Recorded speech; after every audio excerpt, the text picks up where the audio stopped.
then let's go ahead and get started by talking about the things that are coming up now. Today is Monday, June 28th.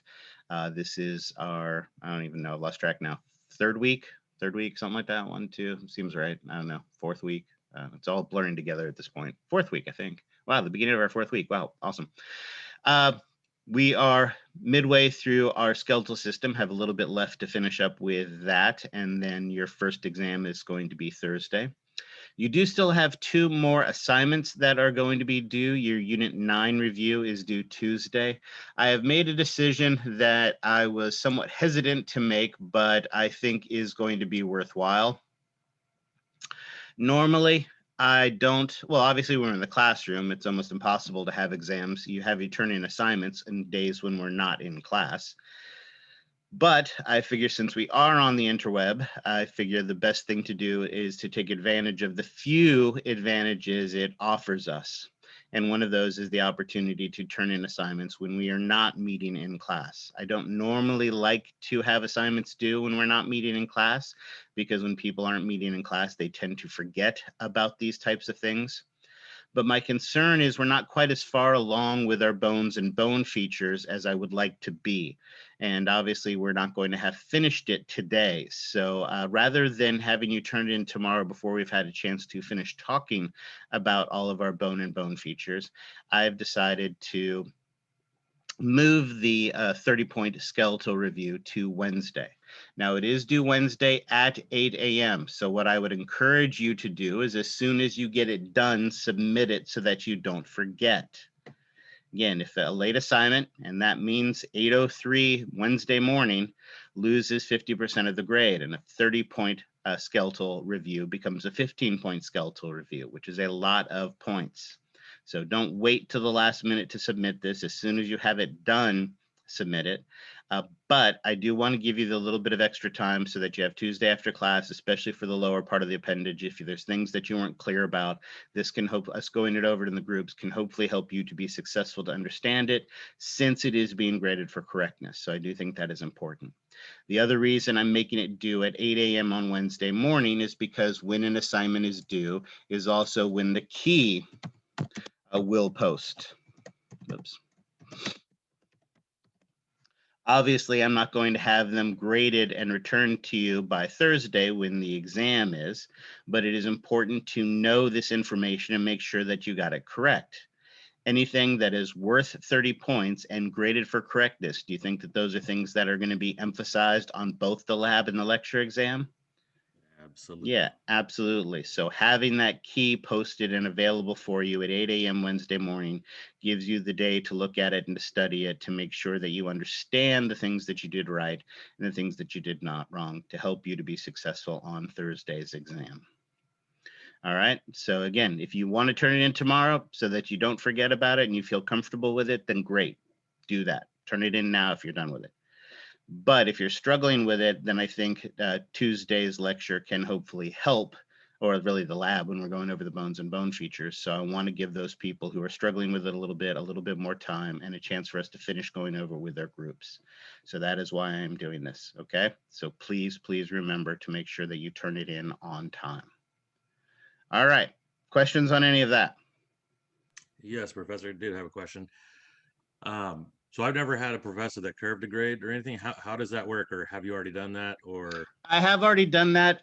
So it's not a curve in the sense of a traditional curve, where with a traditional curve, you do a bell-shaped curve. So you have the same number of A's and the same number of F's and the same number of B's and the same number of C's. So I'm not curving it from that sense. Basically, and honestly, I'm not curving it the way that I do it in the classroom. Usually when we're in the classroom,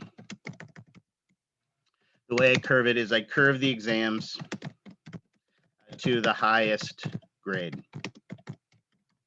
So the lab exam is a perfect example. In the lab exam, if for instance you got a 52 out of 72, what would your percentage be? You've all got your smartphones right there next to it. Someone plug that in. Tell me what percentage that would be.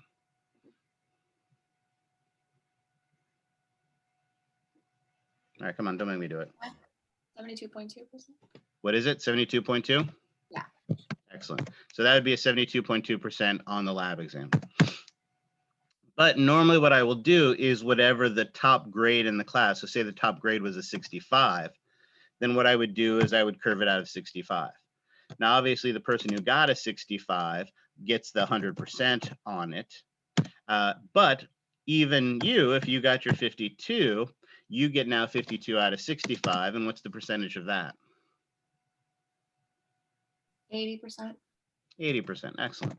Right. So your grade just went from a low B up to, a low C up to a B. So that is normally how I do it in the classroom.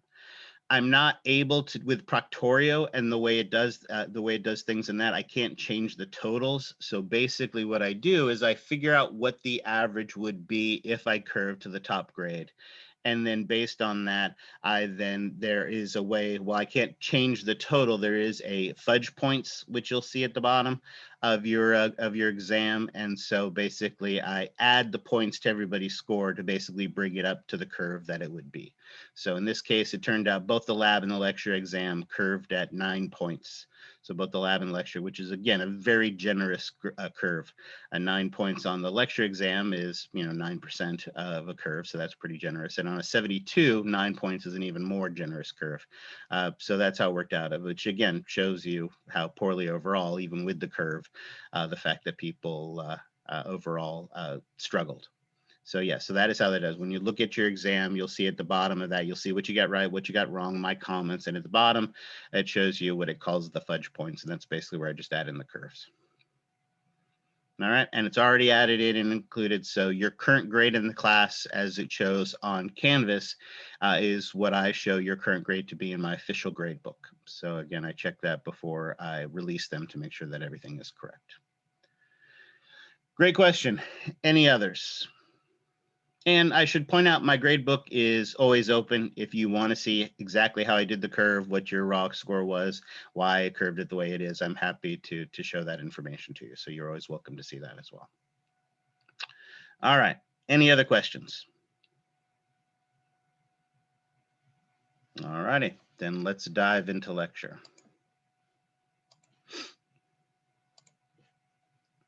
All right.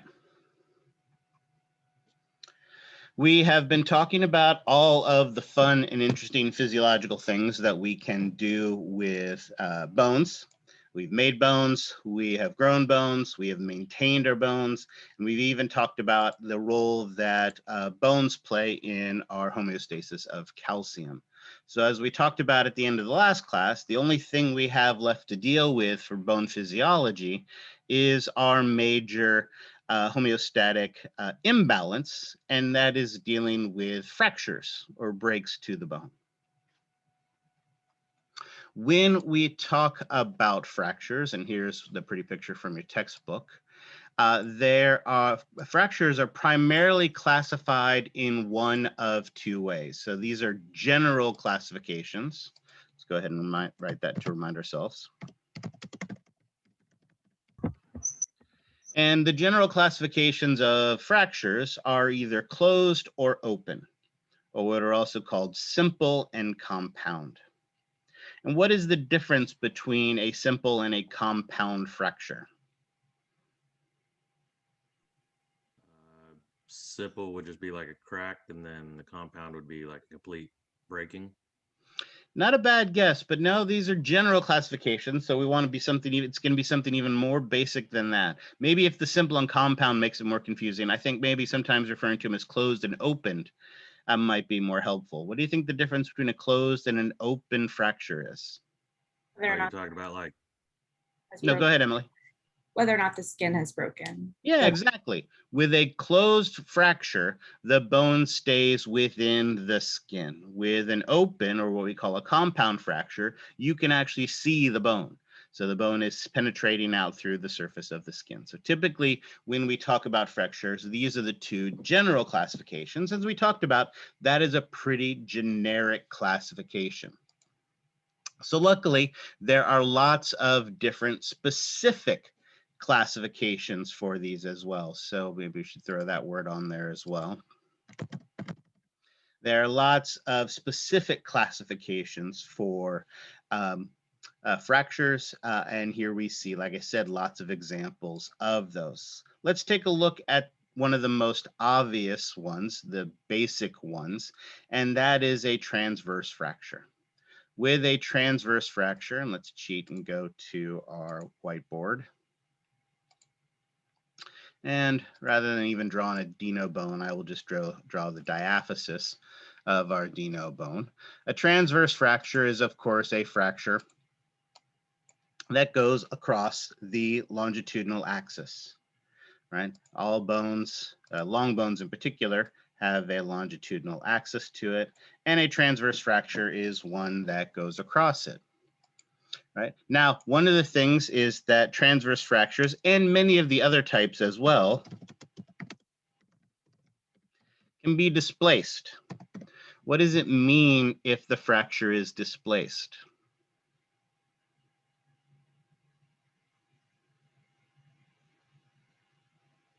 Like the bone itself is not where it should be, kind of like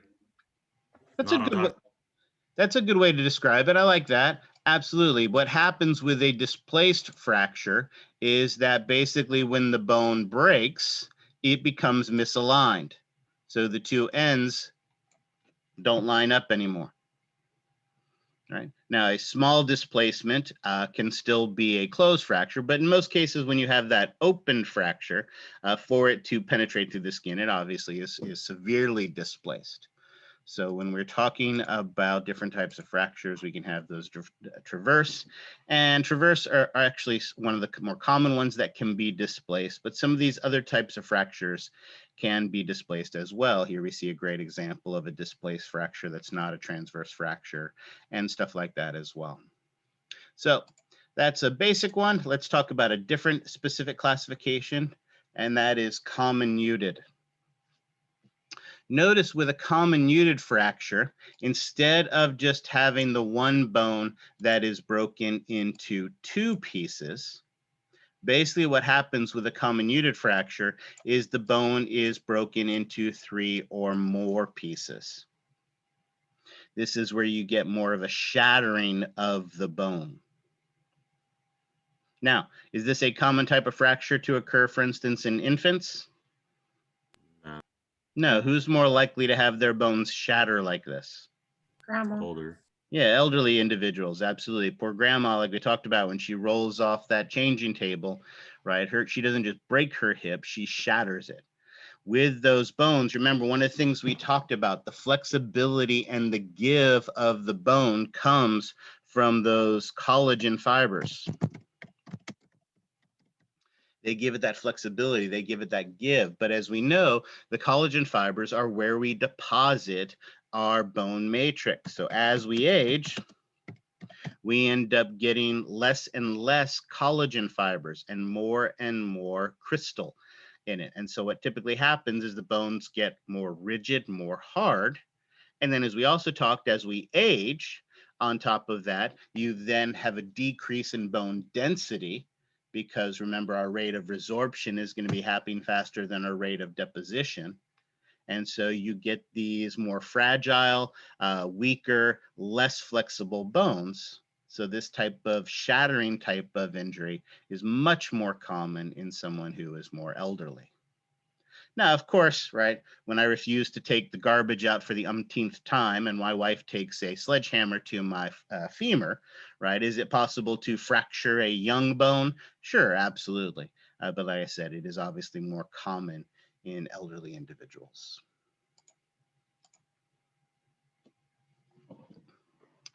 Conversely, something that is not as common in elderly and much more common in adolescents or adults are spiral fractures. Spiral fractures occur from an excessive twisting of the bone. As it mentions here, these are common in sports fractures.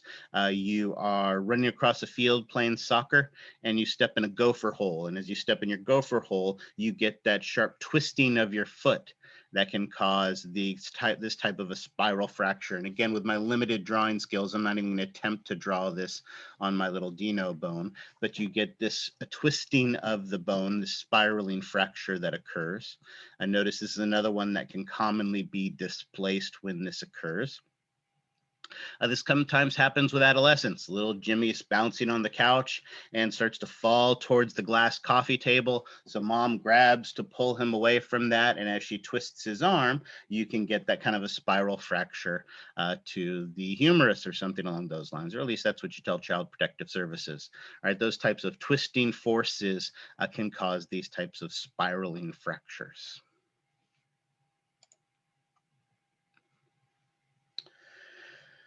The key to a compression fracture is you have a bone that basically is receiving some type of force in both directions. This is kind of an acceleration type of fracture. These are very common with falls. And notice with the fall, where this is likely to occur is on the vertebral column. Basically what happens is you're roller skating or you're skateboarding, or like your little Timmy on our first night of sleepaway camp when I was in 4th grade, he was sitting up on the top bunk of a bunk bed and decided to jump off. And as he jumped off, rather than landing on his feet, he landed on his butt because he thought it would be funny, and ended up compressing his vertebral column. He had the acceleration of him coming down off the bed and then hitting the floor. And as a result of that, he got a compression fracture in one of his lower vertebrae on the very first night of sleepaway camp and had to be rushed to the hospital and never came back. This type of injury typically crushes the bone. Like I said, is common in the vertebral column because it's what gives us our vertical axis. But we also see these types of compression fractures in individuals who fail in suicide attempts. I mean, I'm sure it happens in those that are successful with suicide attempts, but if they were successful, we really don't care so much about the broken bones. But what happens is, right, someone jumps off of a bridge, it hits the water, and again, whoops, wrong button. I wanted my rectangle again.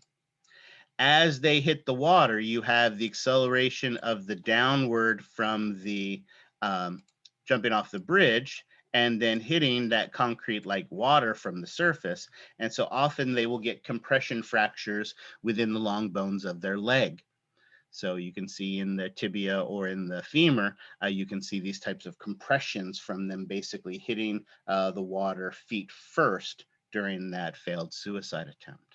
So like I said, these are common in falls in the vertebral column, but can happen in other bones as well. These are similar, but different from what we call a depression fracture. With a depression fracture, essentially, you've got the same kind of thing. You have a bone, but in this case, the acceleration is really just coming from one direction. And as a result of that, you basically get an indentation in the bone. This often occurs with head injuries. Something falls on a person's head, right? Or like I said, you forget to take out the garbage for the umpteenth time, and instead of coming at you with a sledgehammer, your wife just uses a regular hammer and comes at you in the head, right? Of course, if you see her coming, you could always put up your arm and then you could get that depression fracture on your radius or your ulna instead. But basically what happens is you get this indentation of the bone, but just on one side. So like I said, this is typical with falls, why it's so important to wear your helmet when you're biking and you're skateboarding and you're rollerblading and things along those lines, despite how uncool it makes you look. Or like I said, you see it sometimes in defensive wounds or things falling on people's heads or things along those lines as well. Now, if like in your example, having your arm up to block it, if the bone is shattered per se, would it still be considered a depression, or would that be? No, exactly. In that case, it would be comminuted. Absolutely. So yes, so you're right. It depends on the force of the bone. With a narrow bone like the radius, it is possible where you could just get an indentation in it from, a more minor blow. But if the blow is severe enough where it breaks it, you could get a transverse fracture. You could get a comminuted fracture. Right. So that type of assault could produce numerous different types of fractures. So really, in this case, it isn't the action that determines what type of fracture it is. It's the effect that that action has on the bone. All right. A perfect example of this is our next one, the epiphyseal fracture.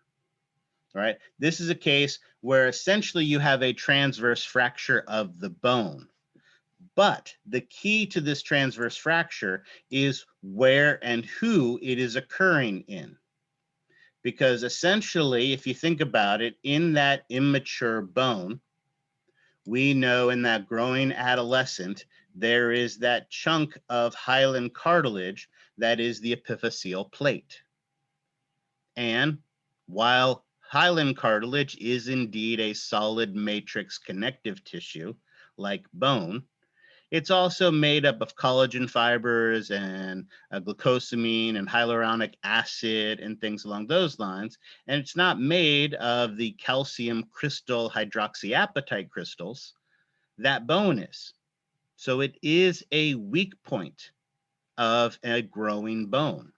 And so a type of force presented to the bone that could cause a transverse fracture. And if that transverse fracture just happens to occur on the epiphyseal plate, well, then that is an epiphyseal fracture. Again, this is another one. Oh, go ahead. I was just crossed my mind. Is that like when somebody says that like their growth plate got damaged, like that kind of thing, like where they'll stop growing? That is, so you're absolutely correct. That is the concern. As I was about to mention, this is another one that commonly can be displaced because of the type of force that comes on it. But you're right. It is a bit of more of a concern than a normal fracture would be. We know bones are pretty dynamic, and for the most part, they're going to grow back. And as we'll see, often will be stronger than they were before the break. But you're right. When these bones heal, typically bones heal by converting the damaged tissue into bone. And in this case, do we necessarily want to convert that hyaline cartilage into bone? No. So as a result of that, during the healing process, it is possible that the epiphyseal plate may ossify prematurely. And now if a bone only has one functional epiphyseal plate versus two, is that necessarily going to grow as long as the one on the other side that still has two functional epiphyseal plates? No.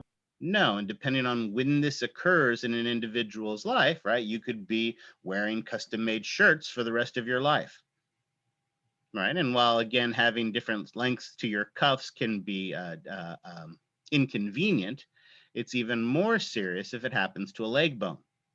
Right, so in a leg bone, if one leg is shorter than the other, right, then you get to wear fancy shoes for the rest of your life as well. So it can be something that typically when it occurs, excuse me, the doctor will monitor more closely. But unfortunately, there's not a whole heck of a lot that can be done to stop it from occurring. So when these types of fractures do occur, it is something that is watched more closely. But there isn't a whole heck of a lot that can be done to resolve it. All right, and so obviously these can only occur before the epiphyseal plate closes. So these only occur prior to, right, 18 or, excuse me, 25, as we said, which is, not 225, 25, which is when the epiphyseal plate closes. So if it's epiphyseal line, then it's not a weak spot anymore and it's not a concern. Which brings us to our last specific classification, which are green stick. And these are also ones that occur in adolescence. Remember, as we talked about, bones have a large amount of collagen fibers. And typically, the younger we are, have more collagen. We saw the effect of that on the elderly people. Elderly people have less collagen in their bones. That makes them more brittle, more likely to shatter. Well, having more collagen makes the bones more flexible. So once again, we have some type of force that is pushing on the bone from the side. And that force is strong enough to cause the bone to start to fracture. So we get a little bit of a splitting of the bone here. However, these younger bones have so much collagen in them that the force of that blow is able to be basically compensated for, where we get a compression. So on one side, we get the break, but on the other side, we get the compression of the matrix. And that compression of the matrix stops the break from going all the way through.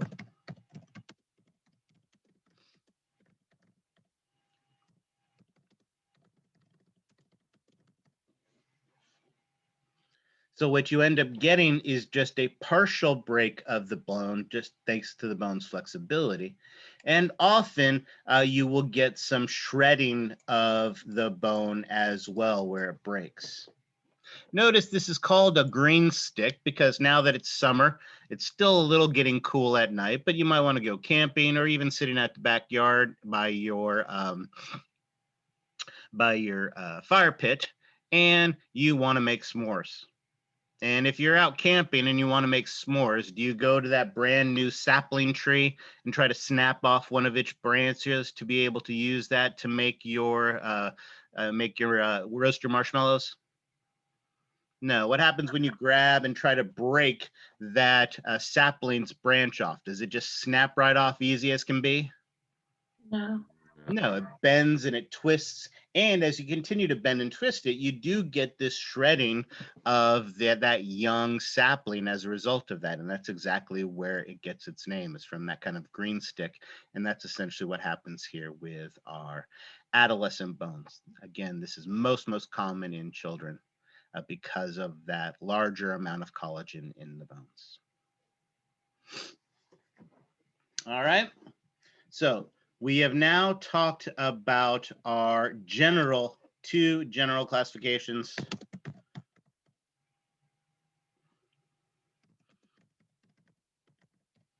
How many specific classifications were that? I wasn't paying attention. 7.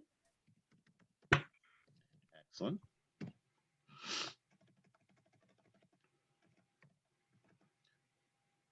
Perfect. We've done that as well. But as we also know, anatomists love to name everything. So there are also lots of what we call specific types.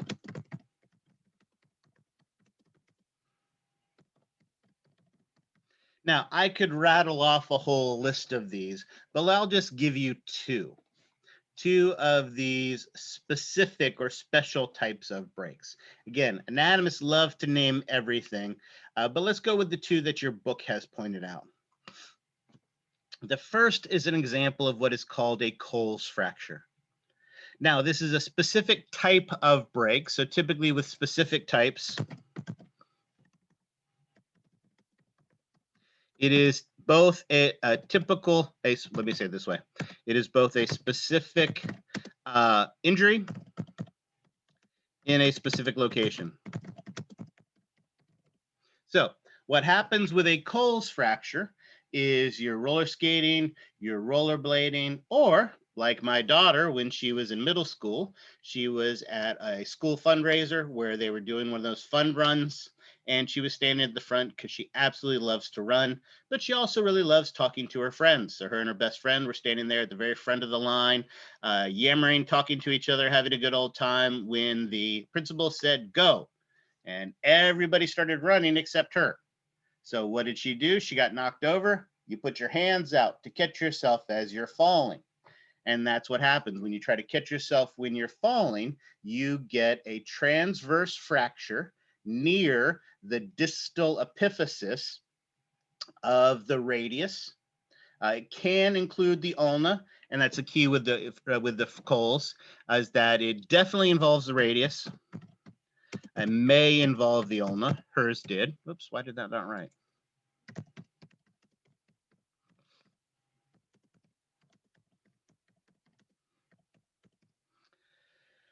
That again occurs as a result of a fall, trying to catch yourself with a fall. So that's why when you're like rollerblading or roller skating, they have those special hand pads with the metal in them that are supposed to help to protect you from this types of Coles fracture. And of course, why is it called the Coles fracture? Because Bob Cole There broke you go. his. Good old Bob Cole was the first person who described it for a medical journal, and so they named it after him, which actually brings me to my absolute favorite fracture. My absolute favorite fracture is a Potts fracture. A Potts fracture basically is a spiral fracture of both the tibia and the fibula from either stepping into a hole. Hold on. At the distal epiphysis.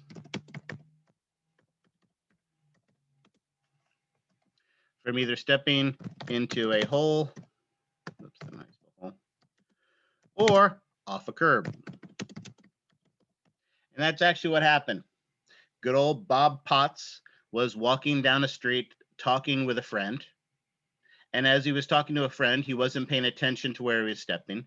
He stepped on the edge of the curb, which caused him to violently twist his foot, breaking his quote unquote ankle. It's not really an ankle, breaking both the tibia and the fibula at the distal end of the epiphyses, near the distal epiphyses of these.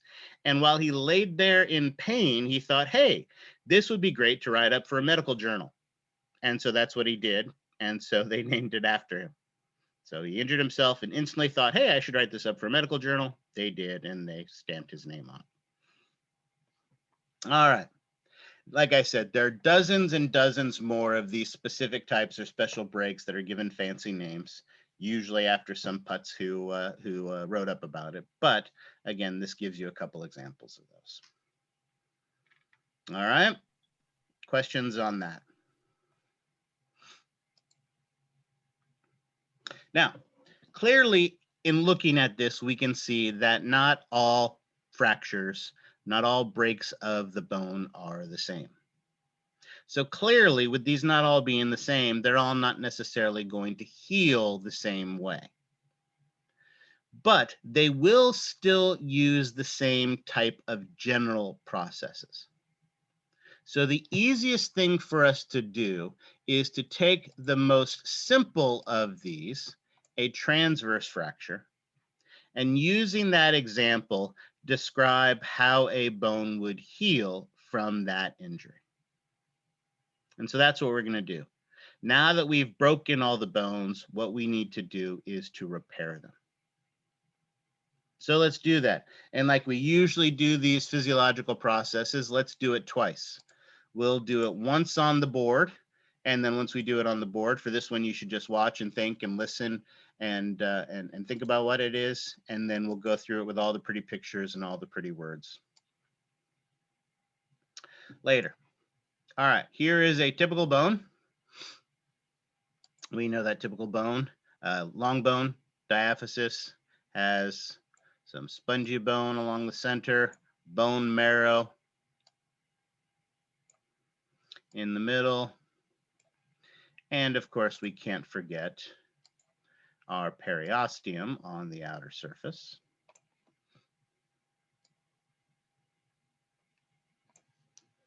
There you go. There's our typical bone. And like I said, for argument's sake, in this case, we'll just go with a really simple transverse fracture.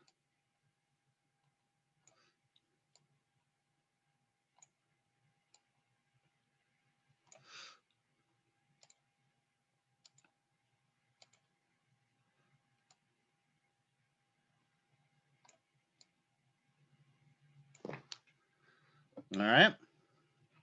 So we break a bone. What do we know about bone as a connective tissue? Highly vascularized. Excellent.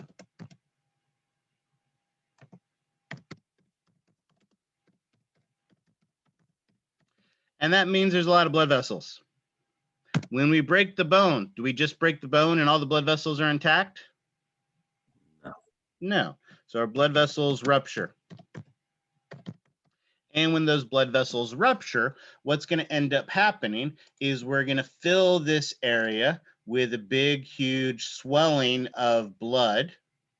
And what would we call such a structure? Hematoma. Yeah, exactly. Now, remember, we form this hematoma, but the other thing that happens when we burst these blood vessels is we disrupt the blood flow. Obviously, blood's not going to be able to flow through here as readily as it would before. And that's a problem because we know we have all these living osteocytes here within the bone matrix relying on that blood supply to get the oxygen and the nutrients that they need. So obviously the tissue, the bone tissue, the cells where the injury occur are going to die.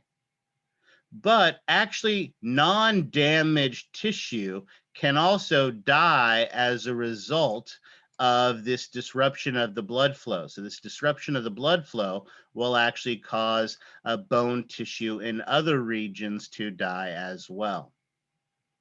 So this disruption of the blood flow causes undamaged bone cells to die as well. All right. And of course, remember, not only is blood well vascularized, but bone is well vascularized, but bone is also heavily innervated. So the other thing that happens when we get this hematoma is it is very, very painful. Why is that important?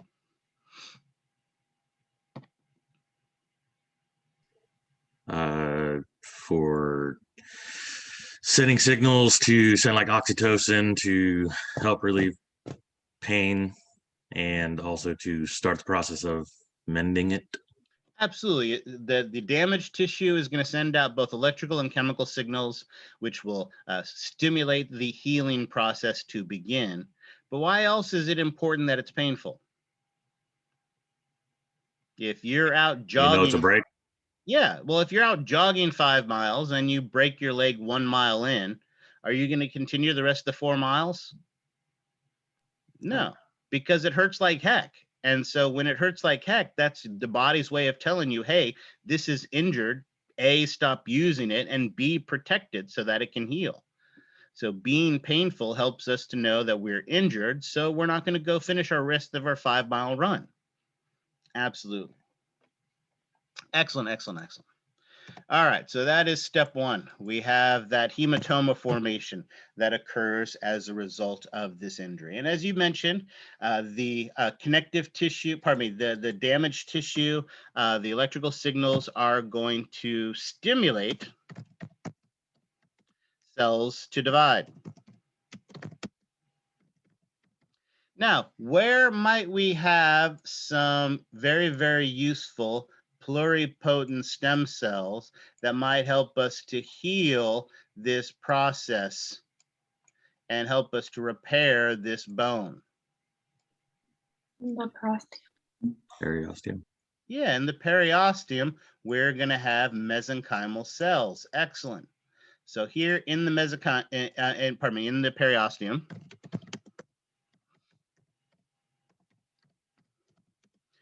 we have mesenchymal cells. And these mesenchymal cells will divide to produce new cells. And of course, we've damaged our bone. So what type of cells do we want this mesenchymal cells to divide to become so I can heal this process? I can heal this fracture? Osteoblasts. Exactly. Absolutely. Those mesenchymal cells are going to divide and form fibroblasts and chondroblasts. Wait, what? That's not what you said, was it? No. We want to repair bone.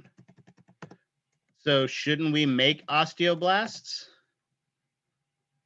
They need to have something to deposit on too. Apparently. And so that's exactly what happens. Our mesenchymal cells actually divide to produce fibroblasts. So what do fibroblasts make?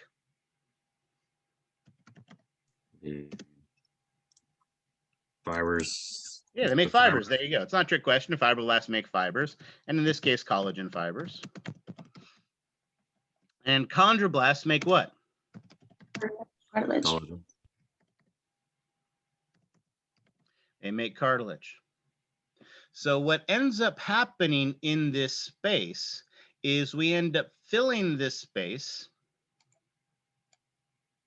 with a big, huge, thick cartilage that has a massive number of collagen fibers in it.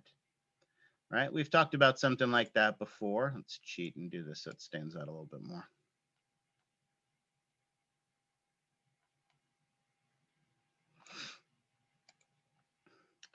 Fibrocartilage. Basically, we make a chunk of fibrocartilage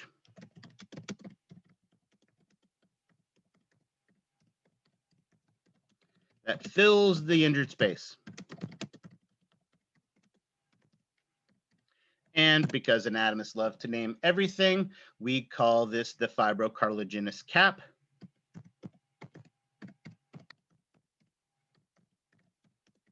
Or the fibrocartilaginous callus. Now, depending on the type of injury, this can occur in as little as a couple hours. This can occur relatively quickly. Why is that significant? First of all, why do we need it? Why put this cartilage in here to begin with? Because that is how you get to bone. True. It's like the You're right. first step. Absolutely. We know life is lazy, and we know that life easily can convert cartilage into bone. So that's a process we know, a process we understand, and that could be useful. Also, the advantage of stabilize the bone. Yeah, absolutely. So the bone doesn't disrupt other parts of the body, doesn't move. It stays in place. It anchors it so that it gives us a stable structure to start the healing process in. Absolutely. So it doesn't move. It stabilizes it, and it can happen relatively quickly. And while you haven't thought of it in these terms, you may be aware of it because there you were on Sunday playing mud football with your friends like you always do in the fall, and got tackled a little bit too hard, but right, being the manly man or the womanly woman that you are, you didn't want to show that you were in pain, so you continued to play even though your arm was sore, and 3 days go by and your arm is still sore, and then finally you go to the doctor and the doctor tells you have a broken bone. And often, what is the first thing the doctor has to do before they put you in a cast? Reset it. Yeah, re-break the bone, right? You hear about that all the time. Yeah, I went to the doctor and the doctor had to break my bone so that they could set it. They're not really breaking the bone. But what may have to happen is that they may have to break up this fibrocartilaginous cap. Because after all, if you have a bone that is slightly displaced, and then that fibrocartilaginous cap has formed together, is that necessarily how you want that bone to be aligned when it heals? No. No. So what they'll do is they'll go in and break up that fibrocartilaginous cap. They will then take the bones and realign the bones. And then that's typically when they cast it, so that now that it's aligned, it will heal properly. So you often hear stories about people where they talk about their doctors having to re-break the bone. They're not actually breaking the bone, but what they are doing is sometimes breaking up that fibrocartilaginous cap so that they can align the bone properly so that it can heal. Now, once we've done that, as we know, we have the ability to convert cartilage to bone. And that is exactly what's going to happen. To do this, of course, we are going to use osteoclasts. These osteoclasts are going to break down fibrocartilage, and they will break down any dead bone in the area.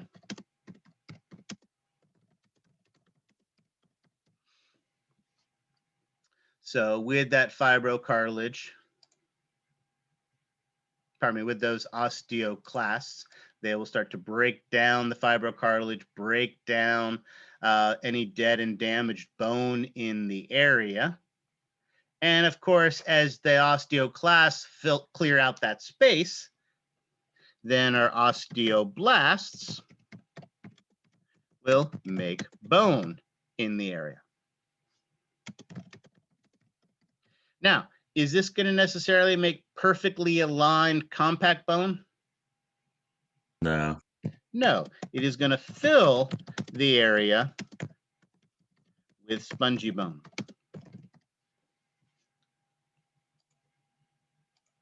So those osteoblasts are going to come in and completely fill this space with a massive amount of spongy bone.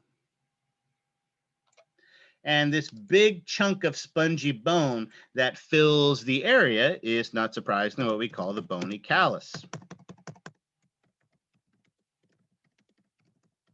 or the bony cap.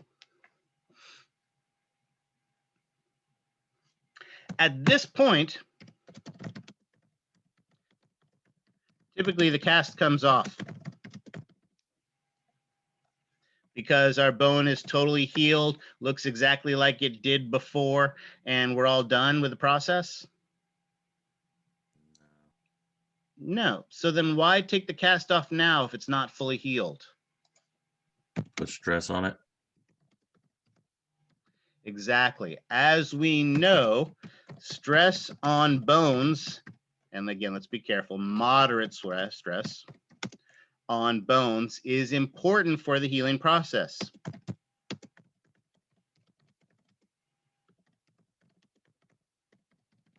As we know, it stimulates the osteoblasts to make more bone, and it aligns,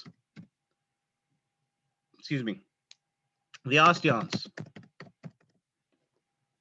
So in this case, a moderate amount of stress, the cast comes off.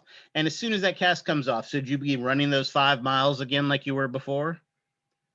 No, but a mile walk, right, with the dogs or something along those lines where you're starting to put some stress on it, starting to put some weight on it, can that help in the healing process?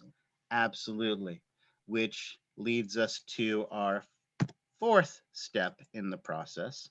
And that fourth step in the process is remodeling. In remodeling, we are going to make the bone similar to what it was before. We have to remove the spongy bone from the center.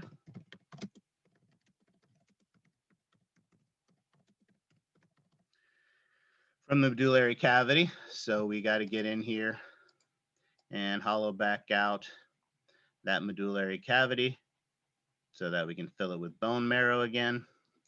We also need to align compact bone around the shaft.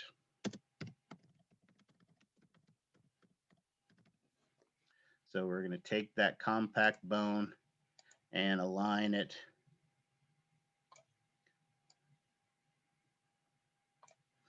along where that injury was located. This process of remodeling can take months to years, depending on the type of injury. And does the bone ever become as strong as it was before? No. No. In fact, in most cases, it's actually stronger. Right?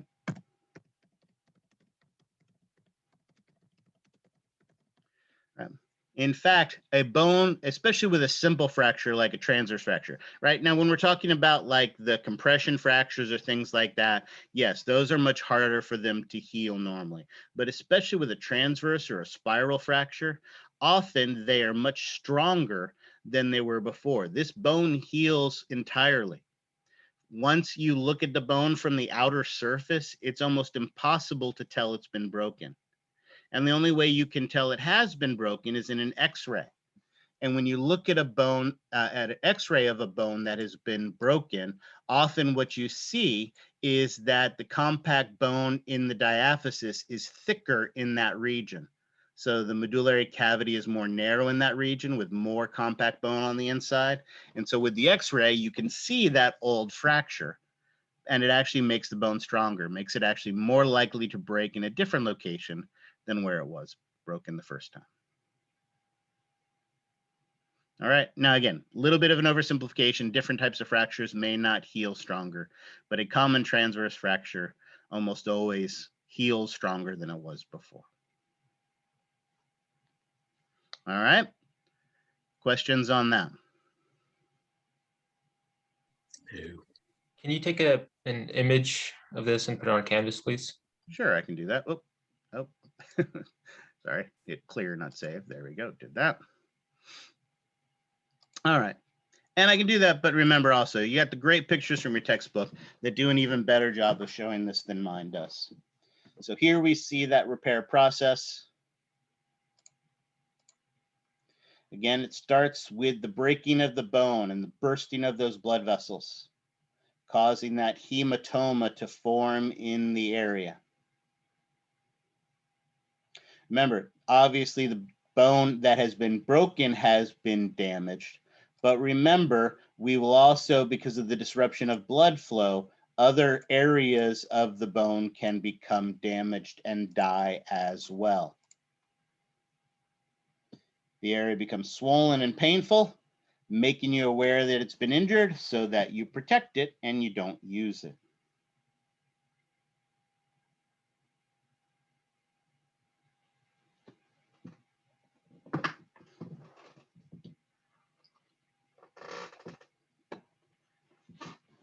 All right.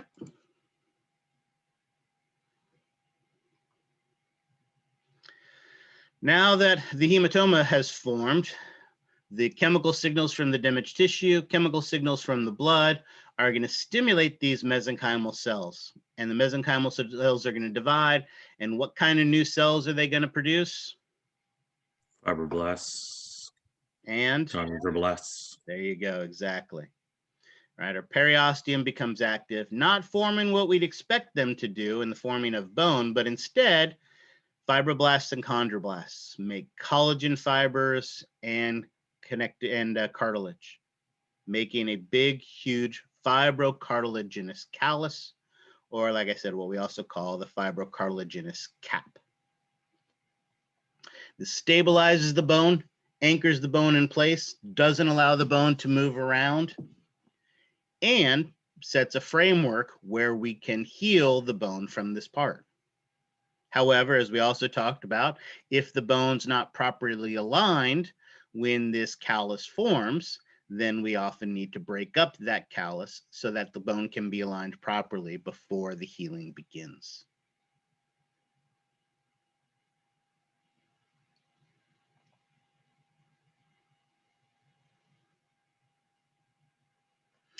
And as we said, luckily we know how to convert cartilage into bone.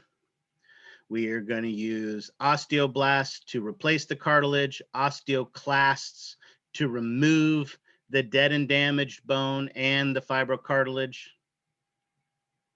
And what was fibrocartilage before becomes a big, huge chunk of spongy bone, what we call the bony callus or the bony cap. As we mentioned, this is often when the cast comes off, because now the fracture is stabilized with bone, granted spongy bone, but it's still bone. And so we want to be able to put a moderate amount of stress on it, because as we know, stressing the bone compresses those hydroxyapatite crystals, produces that electrical current that stimulates the osteoblasts to make more bone matrix and to align the osteons. So this is going to make the bone thicker. This is going to make the bone stronger.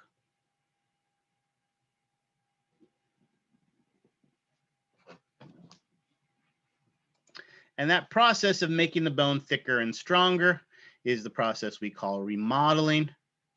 As we talked about, this process can take months to years depending on the severity of the injury.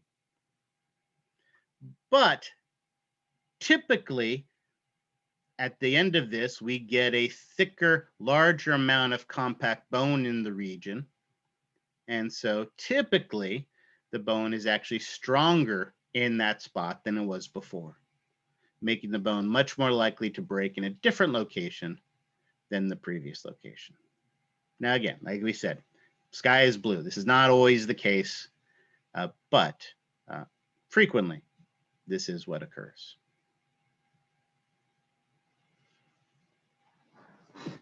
And there you go. Our bone is healed. Questions on that?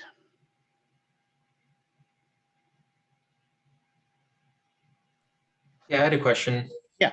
On the slide, it says only compact bone remains. What does that mean exactly? Well, so remember, as we talked about, this whole space is filled with spongy bone when it was that bony callus. And so our goal of remodeling is to remove that, hollowing back out the medullary cavity. And remember, we also talked about typically in the site of the injury, the compact bone in the wall of the diaphysis is going to be thicker than it was before. So we get a little bit more compact bone and the medullary cavity is hollowed back out. So basically we've got a lot more compact bone, typically thicker than it was before as a result of that. All right, excellent. Great question. Any others? All righty, spectacular. With that, we are done with all of our bone physiology. So we are done with the skeletal system per se, for the bones at least, but as we've talked about, there is another component to this section, and the other component to this section, as I warned you about, is the arthroses, right? Or what we commonly refer to as the articulations, or what are also known as the joints. And so that is what we need to talk about next. Next, we are going to need to talk about the different classifications of joints, organization of joints, and what they allow as far as movements go. So this is a good stopping point, natural stopping point. Let's go ahead and take our first break. We'll take a 15-minute break. We will restart at, looks like 9:17. And at 9:17, you'll get to learn all these fun alphabet soup terms associated with joints. Any questions before we take our first break? All right, I will see you guys in 15 minutes. All righty, let's go ahead and get started. The last bit of new information we have for Thursday's exam is to talk about our joints. And again, as we mentioned, joints are also known as articulations or as arthroses. And basically the simple definition of a joint is where two bones are held together by some type of connective tissue.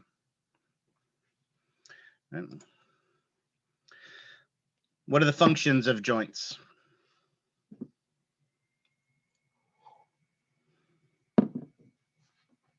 Movement.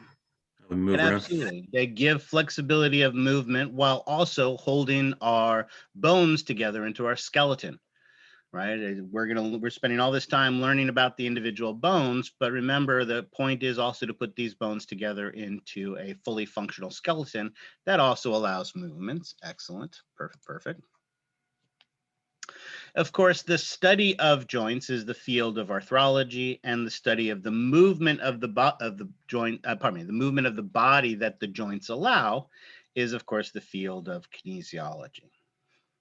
Now, as the handout on as your book talks about, as the handout on Canvas talks about, when we talk about joint classifications, there are basically 3 ways to talk about our joint classifications. First, we can talk about the functional classifications. And the functional classifications of our joints basically relate to the amount of movement the joint allows. And as it turns out, there are 3 functional classifications. Our structural classifications,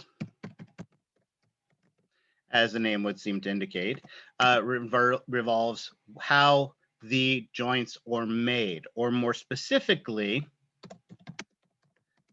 there's actually 2 characteristics to the structural classification. So I spell classification right.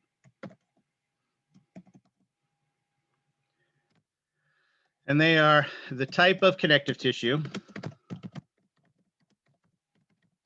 that holds the 2 bones together,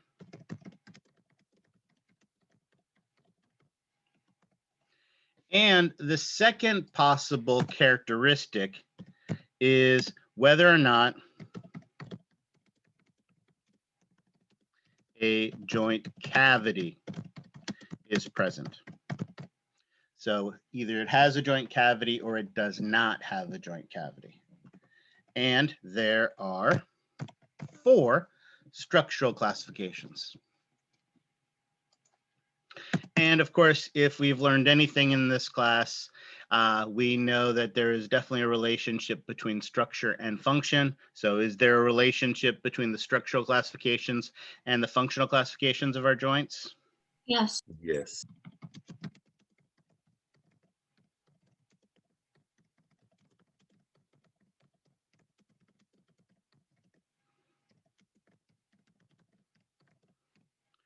Excellent. So when identifying joints, there are 3 ways we can do that. A functional classification, a structural classification, but as we also need to talk about, most, but not all,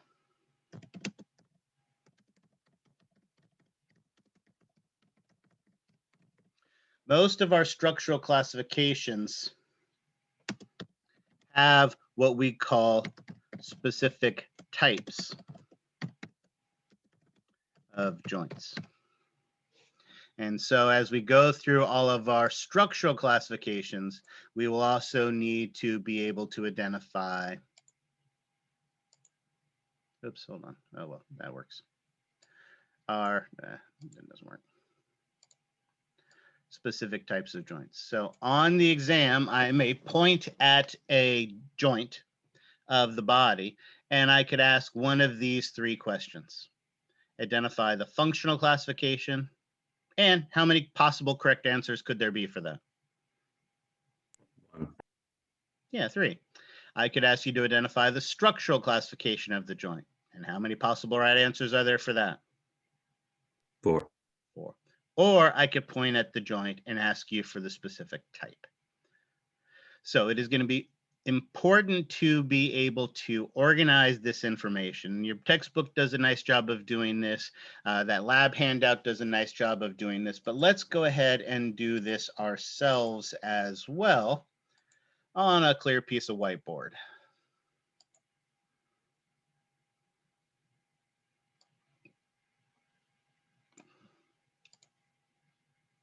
We will start first with our functional classifications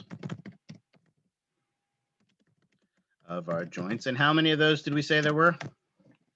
3. 3. And when we talk about the functional classifications of our joints, what does that really mean? What does that relate to? How they're moving. How they move.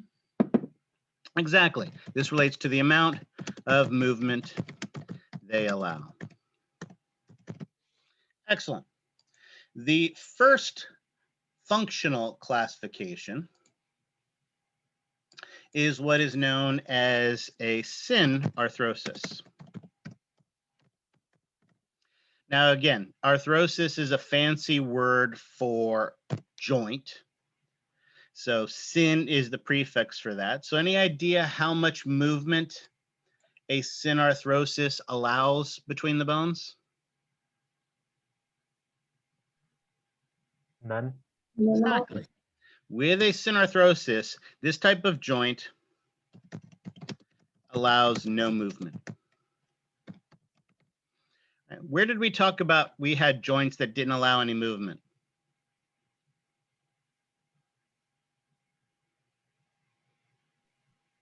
Were they at sutures? Yeah, remember up here in the skull, these joints between our bones, we said we didn't allow movement. So those would be examples of synarthroses. And again, fun with vocabulary. Synarthrosis, IS, is the singular. Synarthroses, ES, is the plural. Synarthritic would be the adjective that describes the joint. So again, they all mean the same thing. It's all a way of saying that it doesn't allow any movement. All right. The second functional classification is an amphiarthrosis. Oops. Yep.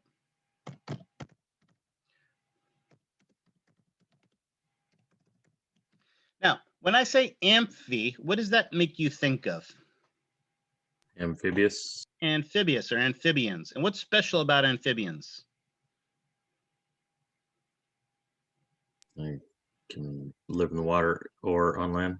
Yeah, Breathe oxygen. they're not fully land animals. They're also not fully water animals. They're kind of in between. Well, this is an arthrosis, a joint that is in between. It's not fully non-moving like a synarthrosis, but it also doesn't allow free movement as well. So this is a joint that allows a limited range of motion. We talked earlier when we were talking about fibrocartilage about the pubic symphysis. Remember the pubic symphysis is where the two pubic bones come together. We talked about how it has to have a little bit of flexibility and give to allow baby through the pelvis. And we talked about how the hormones that a female produces when pregnant make that pubic symphysis a little bit more flexible to be able to allow that baby to pass through. But it's not allowing you to swing your pelvis open and close like a, like a barn door or anything like that. It might be easy to get the baby out that way, but it doesn't work that way. So those allow a limited range of motion, and that is what we call an amphiarthrosis. Which leads us to our third functional classification, a diarthrosis. And a diarthrosis is a joint that allows a full range of motion, or let's say it this way, free range of motion.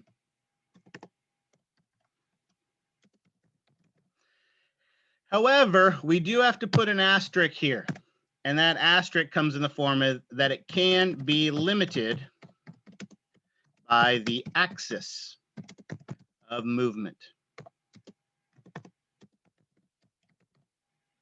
For instance, here between the phalanges of my fingers, I have a diarthritic joint that allows a full range of motion, allowing me to be able to flex this up and down in a full range of motion. However, can I take my finger and bend it to the side like this? Well, I guess technically I could, but then I'm going to the doctor immediately afterwards, right? Because it's not meant to bend that way. Unlike the joint between my phalanges and my metacarpals.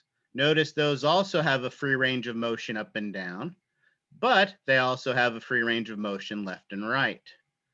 So some can have just one axis of movement, some can have two, and some can even have more axes.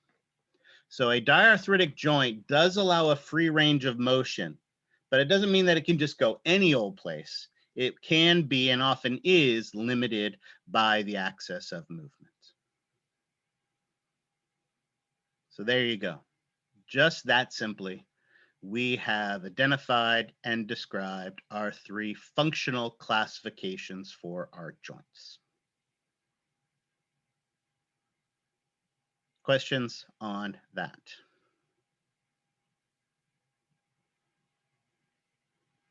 All right, perfect.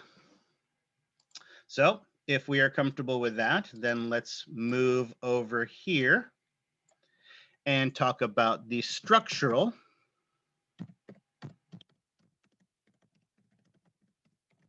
classifications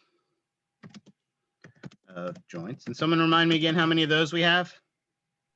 4. 4. Excellent. And remember, there are 2 ways that we categorize these. One is the type of connective tissue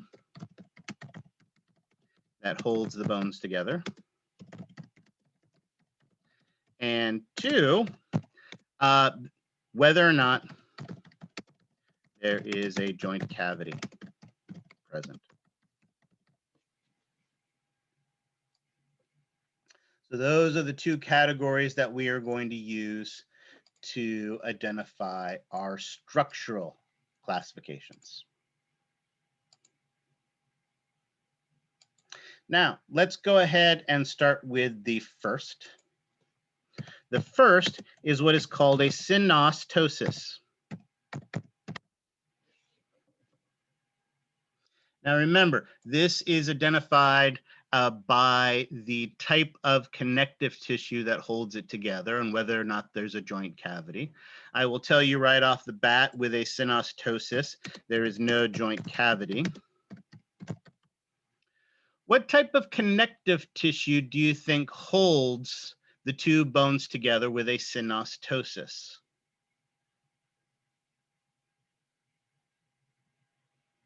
Might be kind of hard to figure it out from the name. So why don't I give you the common term for this joint? Now I will warn you right now, do not use this common term on the exam. Some of you, despite my warnings, wrote earwax instead of cerumen, wrote cuticle or nail bed instead of eponychium and hyponychium.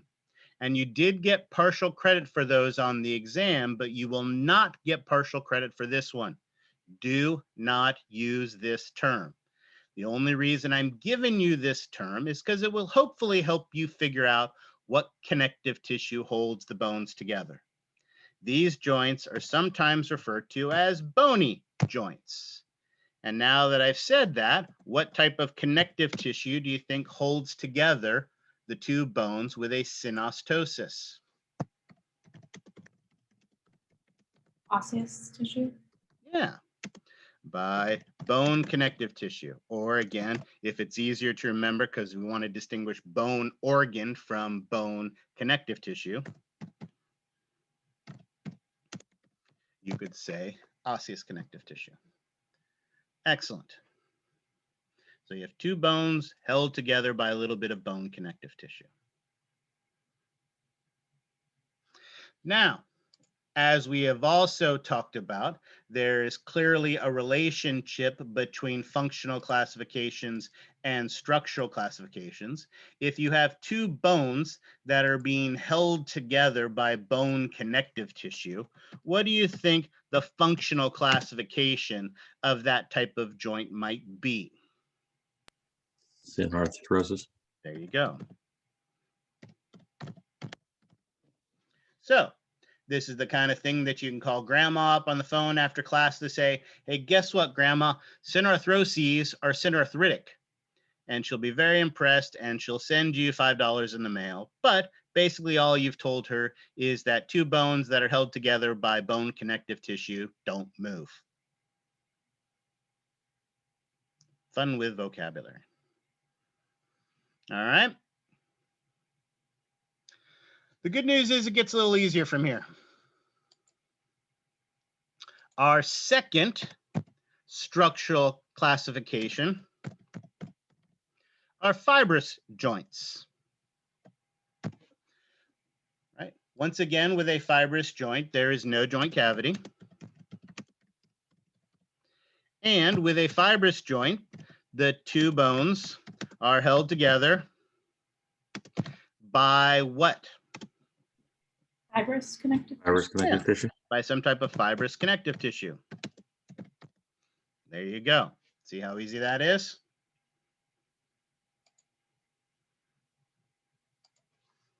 Third type is a cartilaginous joint. Again, cartilaginous joints have no joint cavities. And with the cartilaginous joints, the two bones are held together by, Cartilage connective tissue. there you go.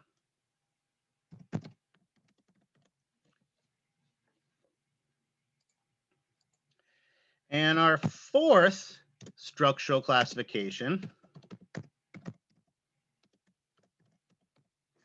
is a synovial joint. Now, notice our two criteria for structural classifications are the type of connective tissue that holds them together and whether or not a joint cavity is present. Notice none of the first three types had joint cavities, but we've already talked a little bit about synovial joints because we talked about that they are, of course, lined by synovial membranes. And what did synovial membranes make? A cavity filled Well, with they made synovial fluid. synovial fluid that filled the joint cavity. So clearly this one has a joint cavity and is lined by synovial membranes. And there's going to be some other characteristics that we're going to use to describe them as well. So there you go. Those are our four structural classifications: synostosis, fibrous, cartilaginous, and synovial. Questions on that? Are we gonna review the functions of the other three? Yes, absolutely. We are going to talk about how they relate to the functional classifications. But remember also, as I mentioned, with our structural classifications, they will also have specific types. Now, if you've got two bones together, held together by bone connective tissue, are there really a lot of different types that you can have for something like that? No. And remember I said most structural classifications have the specific types. Synostosis is the exception. But with a fibrous connective tissue, here, fibrous connective tissues have three specific types of joints. Can I sneak that up there? No, it's not going to fit. Never mind. All right, we'll make this work. Three specific types of joints. Let's inset that a little bit. The first of these is your friend and mine, what we've already talked about, a suture. Again, a suture is where two bones are held together by thin fibrous connective tissue. And as we've talked about with a suture, right, that fibrous connective tissue that holds them together, where are they found? Where do we find our sutures? In the skull. Yeah.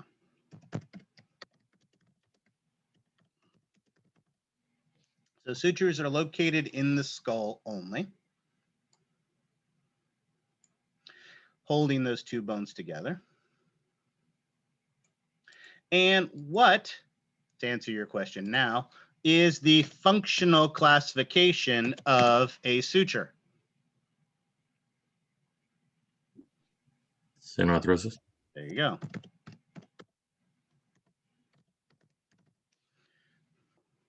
Now, something else interesting happens with the sutures. With the sutures, again, this is easier to do when we've been in the classroom, we've had a chance to look at the skulls for a while. Yes, when we are first born, the bones of the sutures, the bones of the skull aren't even fully put together yet. So we have things like the fontanelles, and those sutures slowly form. And so as they come together, but as we age, it's a bunch of collagen fibers that hold this together. And as we know, osteoblasts love to deposit bone matrix on collagen fibers. So as we age, what ends up happening to these sutures is the fibers that are holding them together get bone matrix deposited on them. So what actually ends up happening as we age is they actually become a synostosis. So we have these joints that are called sutures, but if we were actually in the classroom and looked at them in the classroom, you would see that every single one of our sutures is technically a synostosis, because we don't have any infant skulls, any young skulls. All the skulls we have are old skulls, and all the sutures have completely ossified. But we still call them sutures, even though technically they have completely ossified. Ooh, need to cheat. Let's see how good that website is at Cosumnes River.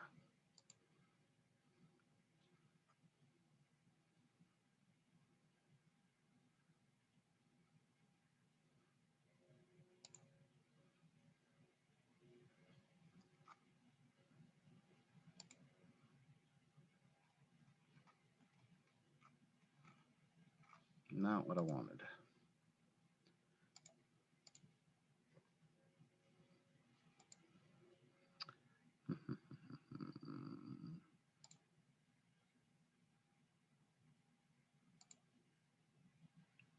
Nope, although that's good to know.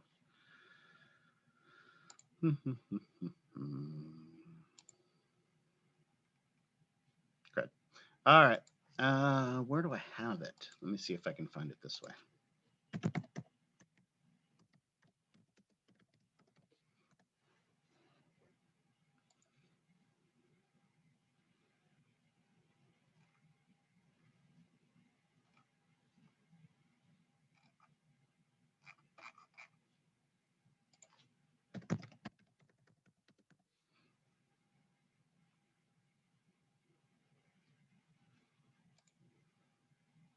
This will work. Perfect. Okay. Excellent. Sorry, if I was clever, I would have gotten this set up ahead of time, but I didn't. So, but that gives you a chance to stop typing for a moment, and that works too. All right. Our second specific type of fibrous joint is what is called, oops, wrong size, a syndesmosis. What a syndesmosis is a basically fibrous connective tissue, a ligament or tendon, or sorry, ligament, not tendon, a ligament or a osseous membrane that holds the two bones together.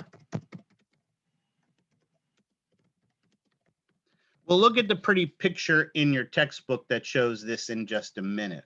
But where I find it useful to see something like this is if we actually look at the chart that is in our classroom.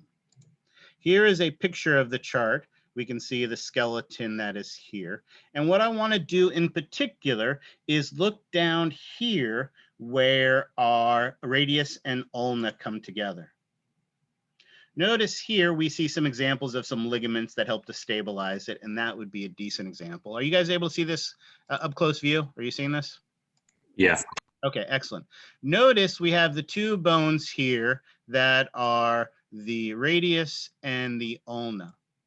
And in between these two, you will notice that there is this fibrous membrane that holds and stabilizes the diaphyses of these two bones together. Notice the two bones, the radius and the ulna, they don't get to swing back and forth in relation to each other. But what they do have the ability to do is kind of rotate and move along the surfaces of each other. So this type of joint, which we see here in between the two parallel bones, the radius and the ulna. And can I also, let's say, I wonder if I have to go back. How do I do this? There we go. Oh, it doesn't show the lower part. You'll also see it between the tibia and the fibula as well. Here's another view on the other side. This interosseous membrane in between the two bones is another example of one of these syndesmoses. And as you can see from this illustration, again, is it going to allow free range of motion between the bones? No. No. But is it going to allow no movement between the bones? No. No. So notice functionally, a syndesmosis is an amphiarthrosis.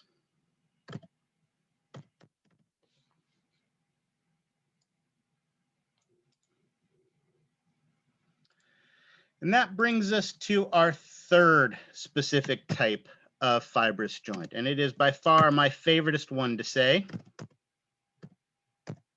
It is a gymphosis. And gymphosis is very fun to say, but the name also tells you everything about it. Because if you had a piece of gum, where would you put it? In your mouth. Exactly. A gymphosis is actually the joint between your bones, the jaw, the mandible, and the maxilla,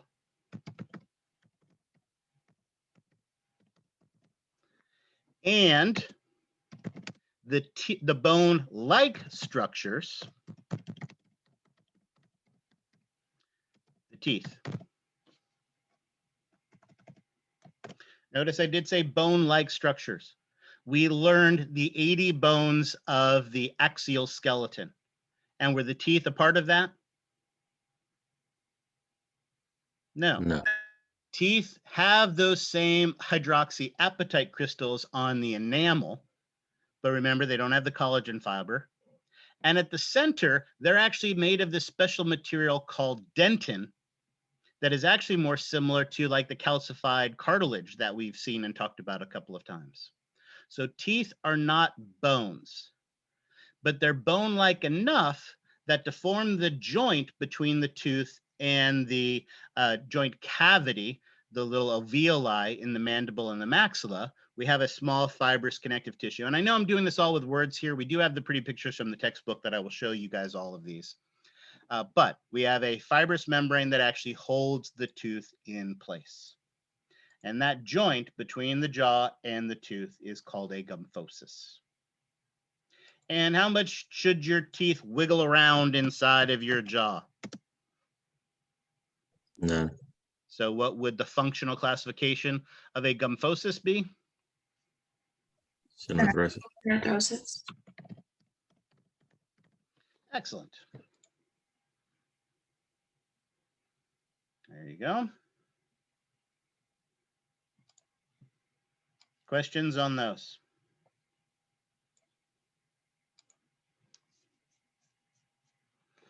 All right, excellent. That brings us to our cartilaginous joints. Cartilaginous joints are held together by cartilage connective tissue. And how many types of cartilage, specific types of cartilage do we have? 3. 3. What are they again? Hyaline, Hyaline. fibrous, and elastic. There you go, excellent. Elastic, that's the stuff that we have here in our ears, right? Would it make a lot of sense to use this type of connective tissue to hold two bones together? Would that really stabilize them or anything? No, they would flop around all over the place. But that does still leave us hyaline cartilage, and that does still leave us fibrocartilage. So not surprisingly, there are 2 specific types of cartilaginous joints, and those 2 specific types are determined by the type of cartilage.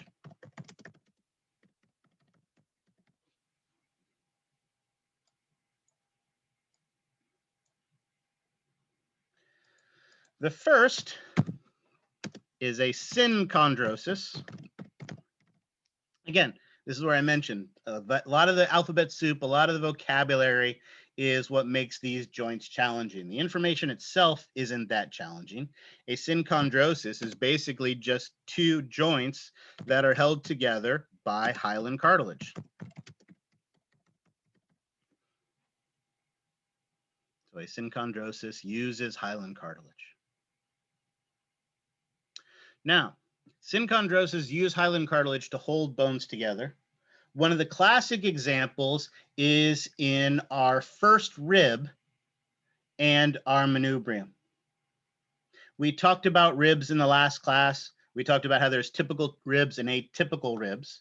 But I'm sure as you've been looking at your 30-point skeletal review, you know that one rib is very different from all the others.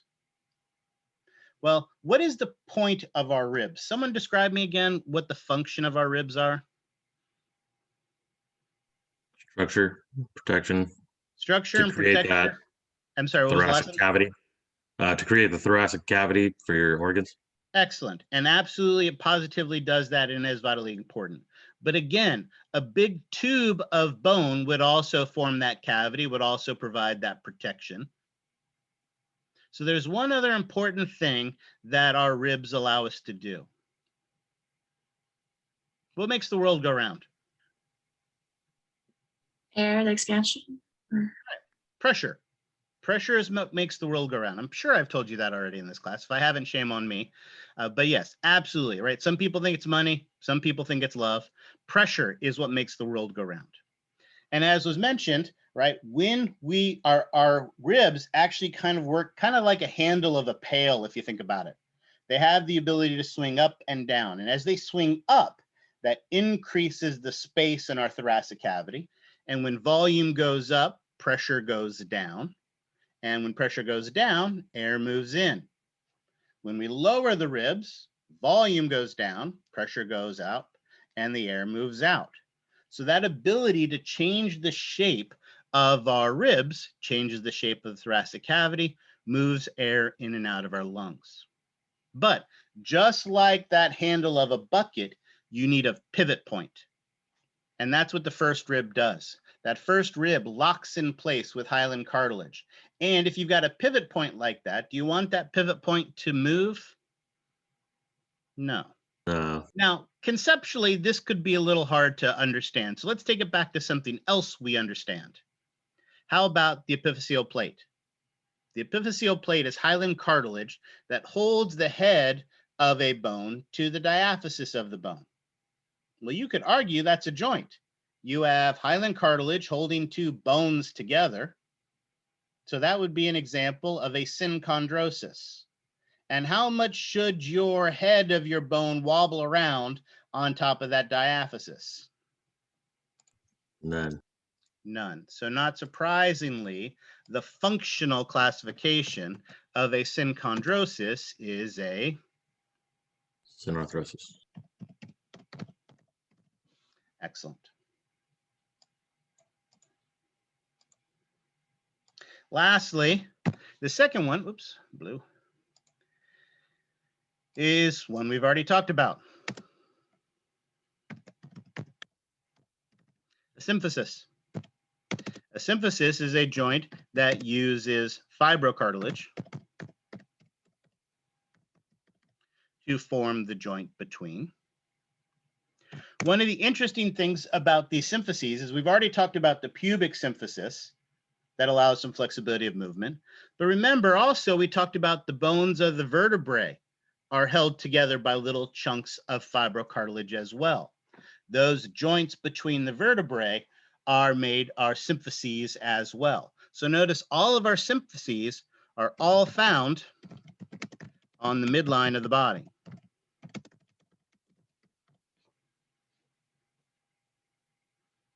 So the pubic symphysis, the intervertebral discs, all are along the midline of the body.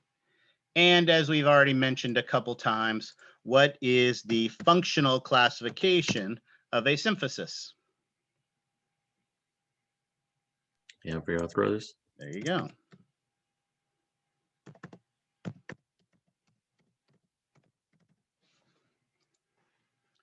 There we go.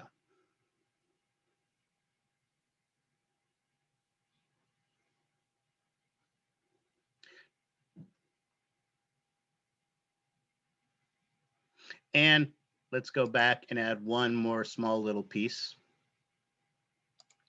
Notice when we were talking about a synchondrosis, we used the example of the epiphyseal plate. But what happens when it becomes the epiphyseal line? What kind of joint does that joint between the head and the diaphysis become? Sinus. Yeah.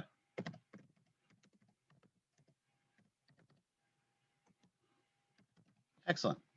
So that epiphyseal line, when it fuses, becomes a synostosis. Excellent. All right, so far so good. And hopefully you've noticed one other big factor as well. Notice every single structural classification, every single specific type we have talked about so far has either been a synarthrosis or an amphiarthrosis. We haven't identified any diarthroses yet. And that's because the only joints that are diarthroses are synovial joints. All synovial joints are diarthroses. And all diarthritic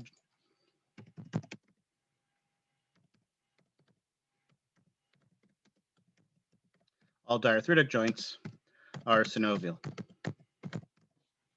So if you have a synovial joint, you know it is diarthritic. If you have a diarthritic joint, you know it is synovial. These two go hand in hand. So the only thing we have left to do with the synovial joints is, remember, as we said, the anatomy is slightly more complicated. So we have to identify the anatomy of our synovial joints, and we also have to talk about the specific types. Anybody have any idea how many specific types there are for synovial joints?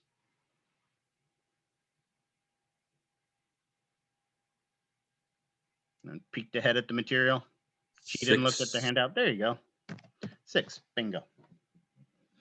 And again, all 6 specific types, which are, again, are determined by the shape of the bones that form the joints. They're going to determine the movements they allow, but all of them are going to be diarthritic. All right, we've done this on the board. Let's quickly go through this with the pretty pictures on your textbook as well.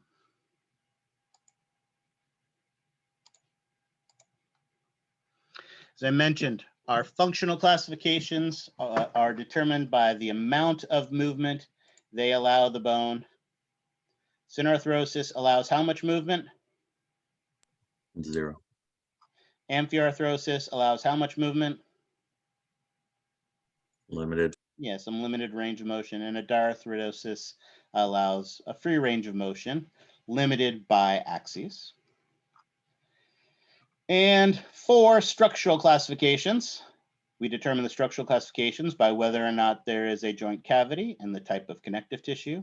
What type of connective tissue holds together bones with a synostosis? Fibrous.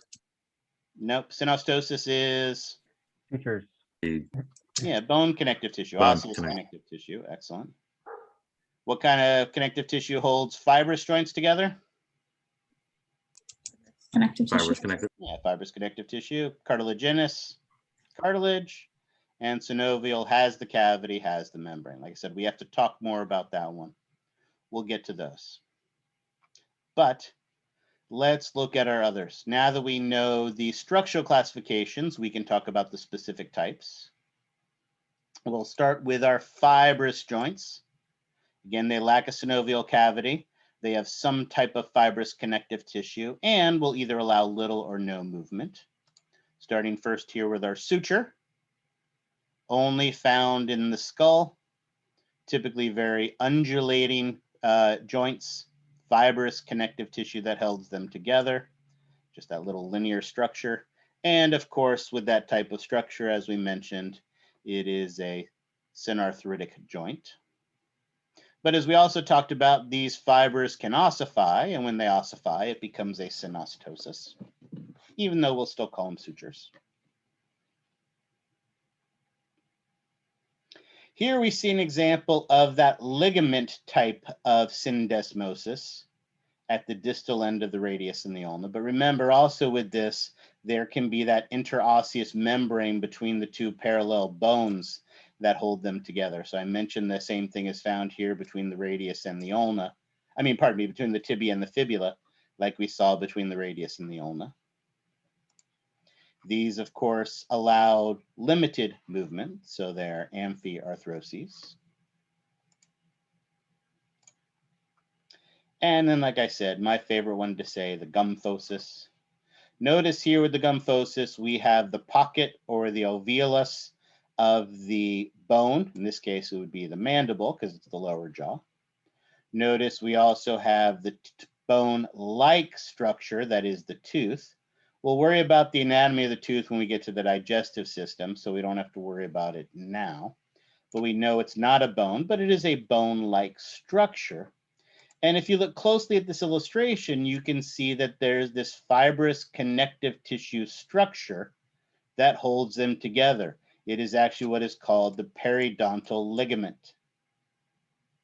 Notice if this happened to be a baby tooth, one of the things that would happen would be our grown-up tooth would start growing upward from underneath, breaking away the root of the baby tooth, and also breaking down the periodontal ligament, which is why then our baby tooth pops out. And of course, before they pop out, should that tooth wiggle around inside of the socket of your mouth? No. Not before it needs to come out. So of course, it is a synarthrosis.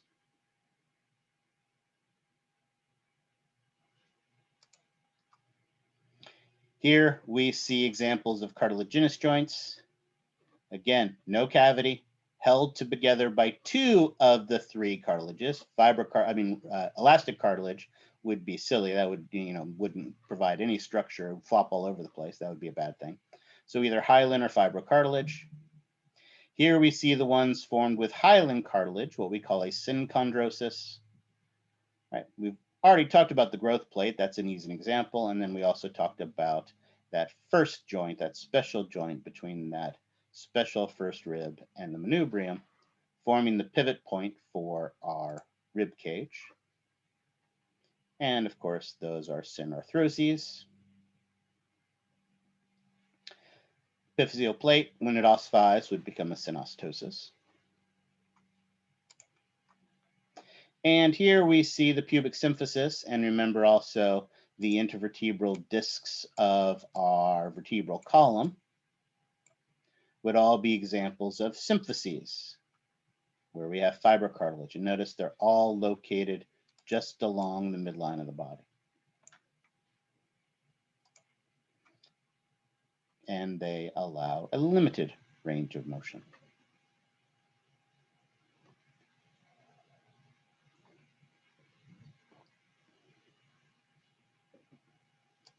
Lastly, as I mentioned, here we see the 6 specific types of synovial joints. And notice their names are based on the shape of the bones and their articulations. And of course, their shape is going to determine the axes of motion that they allow. But remember, one of the key is that all of these, no matter which of the 6 types they are, all synovial joints are diarthritic. They allow a free range of motion, and only diarthritic joints are synovial joints. So we will talk about the anatomy of a synovial joint and the 6 specific types in our next class. So that is all I wanted to cover for a lecture standpoint for today, because I want to make sure we have plenty of time for our bones and bone features. All right, so let's actually start by going back here. So again, this is where we are right now. Like I said, we still need to talk about our synovial joints, both their anatomy and the specific types and the movement they allow. But the rest of it we've hopefully got covered and are made some sense of. So any questions on the joint stuff we have talked about so far?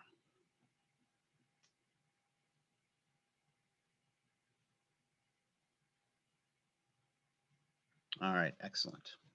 From that then, we are going to break up into our groups again and do our group presentations. But before we do that, I want to do a quick introduction. We have moved on, oops, no, stay there, to the appendicular skeleton. Let's start easy. How many bones in the appendicular skeleton?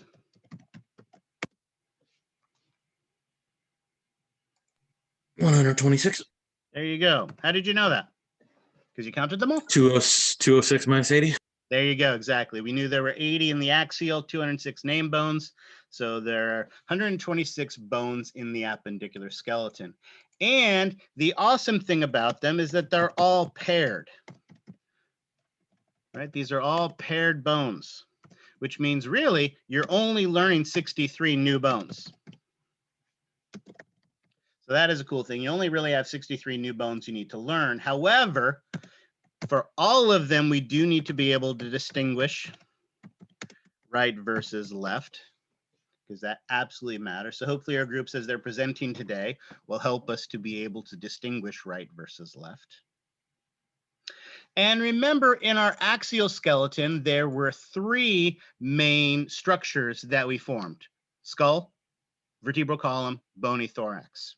How many structures make up the appendicular skeleton?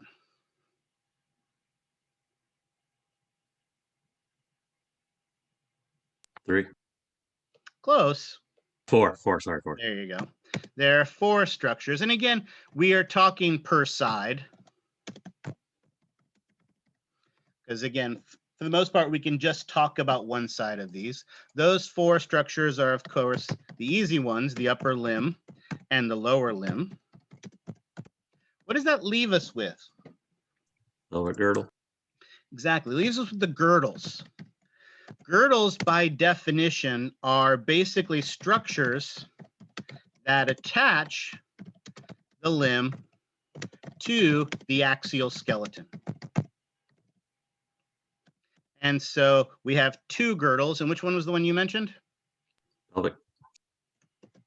The pelvic girdle, which, as we will learn from a group that is going to be presenting, that pelvic girdle is not the same thing as the pelvis. Right, our pelvic girdle is, not our pelvis.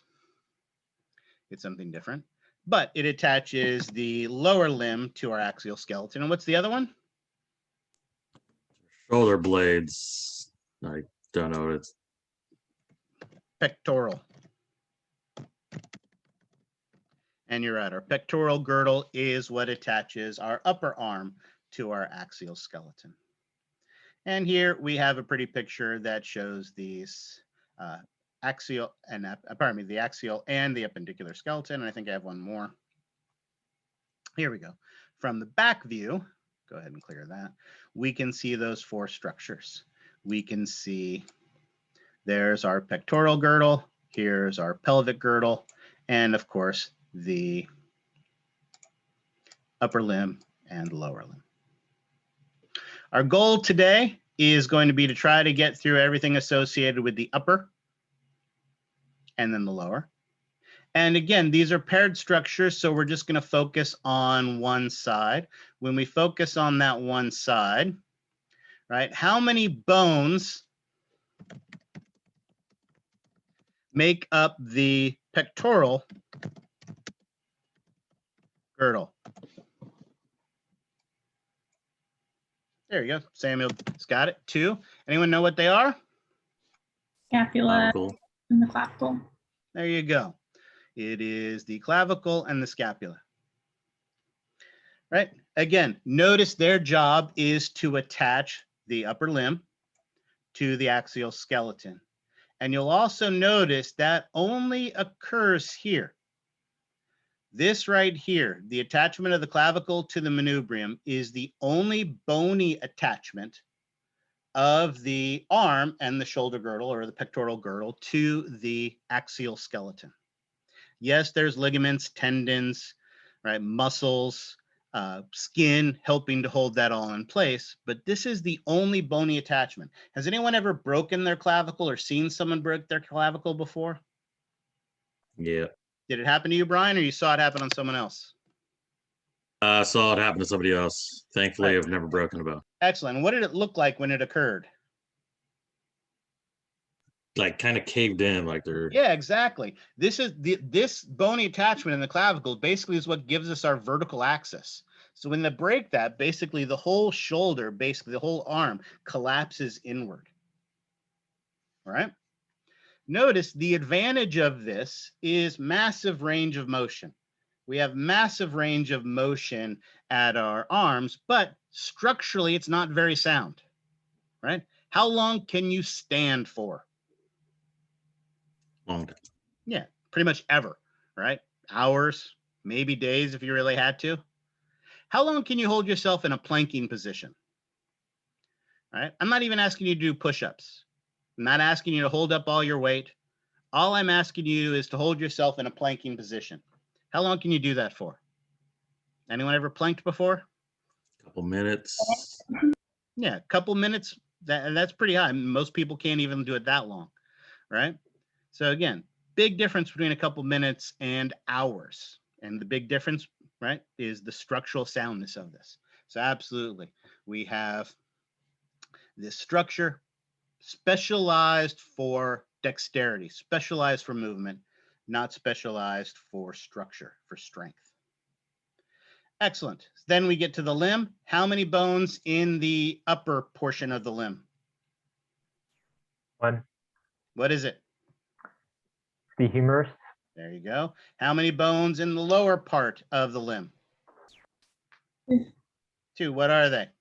Radius and ulna. Radius and ulna. Excellent. How many in the hand? Well, how many in the wrist? Let's go easy. How many in the wrist? 8. 8. These bones collectively are known as what? Carpals. Carpals, but we do have to know each bone individually. And then how many bones in the hand? Anybody know? Hopefully somebody knows because they're presenting it today.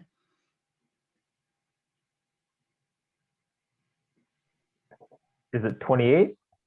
Not quite that many. I think you're thinking of including the wrist. If we take the wrist out, that gets us a lot closer. That would be 20, but it would only be 20 if bones were equally distributed through all fingers, or if bones equally. 19? There you go, exactly. So there are indeed 19 in the hand. Excellent. All righty, so that's our game plan for today. Our game plan for today will be to go through these individual bones and point out just the bones and bone features that are on our list that we are responsible for, as well as helping us to try to distinguish left from right. All right, questions on that? All righty, let's go ahead and take our our second break. During this break also, we'll break into groups so you guys have a chance to talk a little bit. So let's take a little bit of a longer break. Let's go ahead. It's it's 10:12 right now. So 15 minutes would be 28. Let's go. We'll go to 10:40. That should give us enough time. That gives us 2 hours. 10:40, we will go ahead and restart, and we will work on our group presentations at that point. So go ahead, go run quick, take a quick break, go to the bathroom, do all those things. That'll give me a minute to get you guys broken up into your groups. And then once I get you guys broken up into your groups, I'll close the rooms and we'll meet back here at 10:40. All right, any questions? All right, I will see you guys after the break.